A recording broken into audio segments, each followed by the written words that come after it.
हमारे विभिन्न ज्ञानवर्धक कार्यक्रम देखने के लिए आप हमें अभी सब्सक्राइब करें, बेल आइकन को प्रेस करें ताकि आप देख सकें हमारा कार्यक्रम सबसे पहले। और अधिक जानकारी के लिए फेसबुक पेज को लाइक करना न भूलें। जय माँ इंद्राक्षी। इंद्राक्षी धाम में दर्शकों आप सभी का हम हार्दिक स्वागत करते हैं। आज के दिन जिन जातकों का जन्म दिवस है, मैरिज एनिवर्सरी है, उन सभी को हमारी तरफ से बहुत बहुत शुभकामनाएं। अब देखिएगा, आज हम इस अंक में बात करेंगे कि कई बार जन्म पत्रिका में बैठा कोई ग्रह जीवन में अनेकों प्रकार की अशांति उत्पन्न करता है और कई बार एक ही ग्रह से जीवन में सुख समृद्धि भी आ जाती है। अब हालांकि 9 ग्रह हैं, अगर इंसान की कुंडली में 9 ग्रहों में से 5 ग्रहों का भी वास अच्छे से हो जाए तो फिर पूछिए क्या होता है। और 5 ही ग्रहों का नकारात्मक प्रभाव आने लग जाए तो जीवन कैसा जीना दुर्धर्षा हो जाता है, दुर्भरसा हो जाता है ना। तो मैं अभी इस ग्रह की बात आपको बताऊंगा। आइए आज का पंचांग देख लें। 18 फरवरी सन 2021 दिन गुरुवार, माघ मास, शुक्ल पक्ष, संवत 2077, तिथि षष्ठी और सप्तमी का संयुक्ता, नक्षत्र भरणी, राहु काल 1:30 से 3, दिशा सूल दक्षिण दिशा। हर जन्म पत्रिका में नवम भाव भाग्य स्थान होता है। 10वें भाव से हम रोजी रोटी प्राप्त करते हैं। एकादश भाव से हम विशेष प्रकार के लाभ प्राप्त करते हैं और द्वादश भाव से हम व्यय, खर्चे आदि बहुत सारी चीज़ों को नापते हैं। और भी अन्य ग्रह हैं, अन्य भाव हैं। अब भाग्य भाव, भाग्य स्थान जिसका नाम है भाग्य, जहाँ से किसी भी बच्चे की, किसी भी व्यक्ति की भाग्य देखा जाता है। भाग्य उसका कितना साथ दे रहा है, कितना नहीं दे रहा है, ये भी होता है। देखो, मेहनत अपने अपने हिसाब से सब करते हैं। चींटी भी करती है, हाथी भी करता है, दासी भी करती है, दास भी करता है, आप भी करते हैं, हम भी करते हैं, सब करते हैं। लेकिन मेहनत से भी फल कई बार हर व्यक्ति को नहीं मिलता। हम बहुत सोच समझ करके कोई पौधा रोपते हैं और वो वृक्ष का रूप ले लेता है, कई बार उस पर फल नहीं लगते। होता है ना ऐसा। लेकिन ऐसा नहीं है कि फल नहीं लग रहे तो उसका कोई फ़ायदा नहीं है, फ़ायदा तो है। ऐसे हम जीवन में छोटे से बड़े हो जाते हैं। किसी के लिए हम बहुत अच्छा कार्य कर देते हैं और किसी के लिए मानो हम ऐसे होते हैं, आप तो हमारे लिए बिल्कुल बेकार हैं। ऐसा होता है। भाग्य किसका किसका साथ देता है और किसका नहीं देता, ये भी एक बहुत बड़ी बात है। उतनी ही मेहनत आप करते हैं और उससे भी कम मेहनत कोई दूसरा व्यक्ति करता है, लेकिन आपसे ज़्यादा आनंद के साथ दूसरा व्यक्ति रहता है। आपसे ज़्यादा धन संपत्ति का स्वामी कोई दूसरा व्यक्ति हो जाता है। बात यह नहीं है कि हम उस व्यक्ति से चिढ़ने लगें, ना ना ना ना। फिर वही बात आ जाती है ना, सबका अपना अपना भाग्य है, आती है ना वही बात। तो वास्तव में सबका अपना अपना भाग्य है। काम ज़्यादा करें, काम कम करें, पुरुषार्थ वास्तव में अपनी जगह कार्य करता है और आपका भाग्य अपनी जगह काम करता है। यहाँ पुरुषार्थ और भाग्य के बीच में आप ना फंस जाएं। क्यों? जो आज अच्छे से रह रहे हैं, अच्छे से कमा रहे हैं, अच्छे से जीवन को जी रहे हैं, निश्चित उन्होंने बहुत अच्छा पुरुषार्थ कभी पहले किया है। हाँ, इसलिए आज जो आप पुरुषार्थ कर रहे हैं उसे करते रहना, उसमें तनिक भी चिंता ना करना। आने वाले समय में आपका भाग्य आपका बहुत बहुत बड़ा साथ देगा। अब देखो, नवम भाव भाग्य भाव है। भाग्य भाव में यदि भाग्य भाव में सबसे पहले देखी जाती है राशि क्या बैठी है। अब उस भाग्य भाव का स्वामी कौन है। अब मिसाल के तौर पे भाग्य भाव के स्वामी भी कमज़ोर हो जाएं और भाग्य भाव में ग्रह भी विपरीत बैठ जाए, नीच राशि का हो, परम नीच का भी हो सकता है, पापी ग्रह भी हो सकता है, पापी ग्रह नीच भी हो सकता है। ऐसी स्थिति यदि जन्म पत्रिका में बन जाए तो वह व्यक्ति दांत पीस पीस के जीवन को जिएगा। हर काम में बाधा, हर काम में उलझन, और बस आप पूछिएगा मत, मेहनत भी नहीं दिखेगी कि मेरी मेहनत कहाँ जा रही है।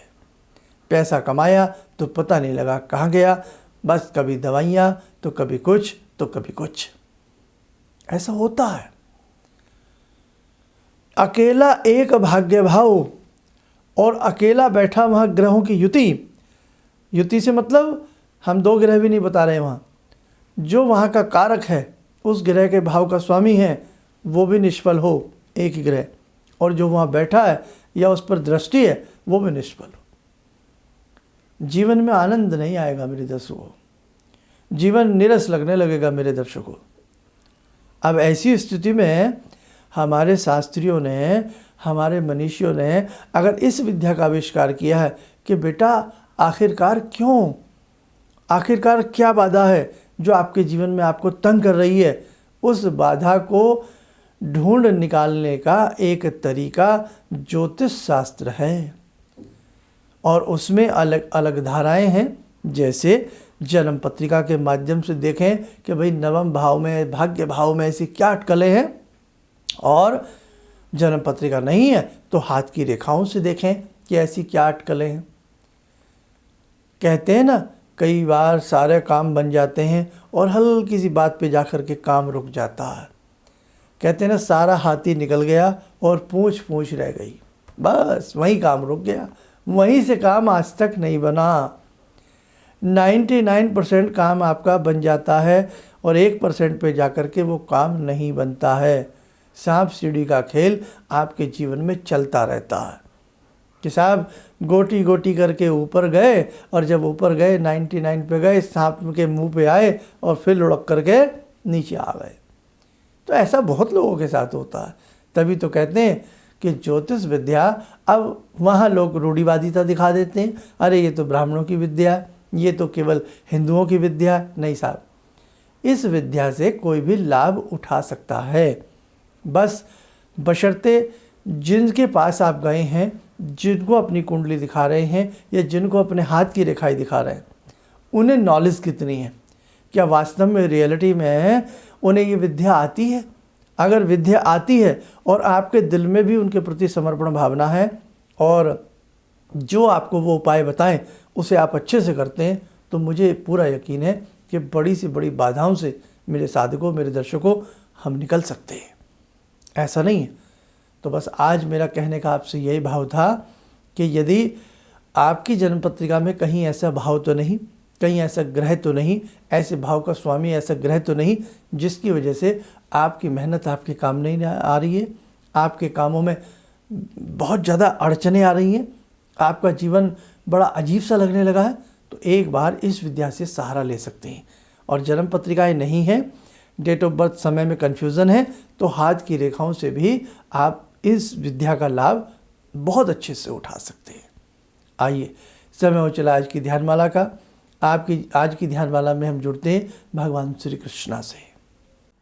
ॐ करारविन्दे न पदारविन्दं मुखारविन्दे विनिवेशयन्तं वटस्य पत्रस्य पुटे शयानं बालामुकुन्दं मनसा स्मरामि बालामुकुन्दं मनसा स्मरामि कस्तूरीतिलकं ललाटपटले वक्षस्थले कौस्तुभं नासाग्रे वरमुक्तिकं करतले वेणुकरे कङ्कणं सर्वाङ्गे हरिचन्दनं सुललितं कंठे च मुक्तावले गोपास्ति परिवेष्टितो विजयते गोपालचूडामणि शान्ताकारं भुजगशयनं पद्मनाभं सुरेशं विश्वाधारं गगनसदृशं मेघवर्णं शुभांगं लक्ष्मीकान्तं कमलनयनं योगवृद्ध्यानगम्यं वन्दे विष्णुं भवभयहरं सर्वलोकैकनाथम्। कवच बना लें, ध्यान करें, भगवान योगी राज महाराज का आशीर्वाद हम सबके ऊपर बरस रहा है।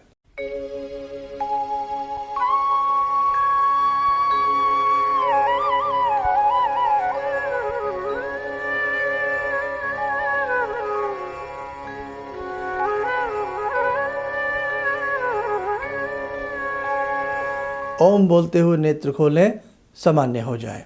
देखो मेरे साधकों, जीवन का आनंद लेना सीखिएगा, और वो माध्यम कोई भी हो, किसी भी माध्यम से हम अपने जीवन को खुशहाल कर सकते हैं। और जो भी हमारे शिष्यगण हैं, सभी को हम शुभ स्नेह अपना बांटते हैं, और सभी के बहुत लोगों के लिफाफे करीब करीब हमने यहाँ से भेजे हैं। पेशेंस रखें, सबको धीरे धीरे जिनके आ रहे हैं वो मिलते चले जाएंगे।